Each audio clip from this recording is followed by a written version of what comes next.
Saat ini sedang dikembangkan sektor wisata dan diharapkan Agam Inong mampu menjelaskan ke dunia luar tentang Banda Aceh dengan berbagai kelebihannya.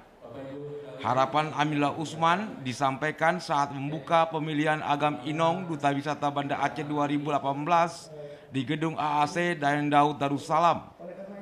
Selain memasarkan kelebihan kota Banda Aceh di bidang wisata Islami, menurut Aminullah Usman, Agam Inong harus mampu menjual sektor wisata kuliner. Agam Inong sebagai duta wisata kota Banda Aceh yang punya wawasan luas, bukan hanya sekedar menjadi pelengkap dan pemanis ketika ada acara resmi wali kota.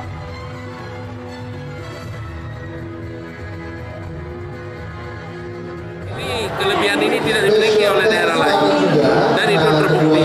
Semua orang yang datang ke sini mengatakan makanan Aceh luar biasa. Kopi luar biasa. Mie. Kepala Dinas Pariwisata Kota Banda Aceh, Muhammad Riza mengatakan, Agam dan Inong merupakan generasi muda yang berkelas, sehingga harus memaksimalkan potensi mereka agar menjadi teladan bagi generasi muda lainnya. Mereka diperlukan untuk mempromosikan kota Banda Aceh lebih baik lagi ke depan. Sebagai finalis, mereka ini kan kita harapkan menjadi ujung tombaknya promosi kota Banda Aceh. Nah, kita harapkan kehadiran mereka nantinya untuk menjadi teladan bagi generasi muda yang lainnya, karena duta wisata ini kan kualifikasinya berbeda. Mereka sudah kita tes wawancara, integritas, dan mengetahui pariwisata, budaya. Ini sudah merupakan sebuah kualifikasi. Nah, dengan demikian kita harapkan mereka mampu mempromosikan Banda Aceh lebih baik lagi. Jadi kehadiran mereka ini memberi segmen yang bagus pada promosi kita ke depan semakin signifikan.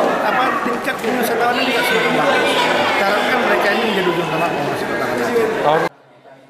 Menurut Muhammad Riza, tahun ini yang ke-11 pemilihan Agam Inong Duta Wisata Banda Aceh.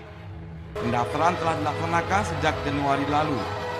Dari 82 peserta yang mendaftar, terpilih 10 pasang finalis Agam Inong dan 10 pasang juara kategori. Tim Liputan TVRI melaporkan.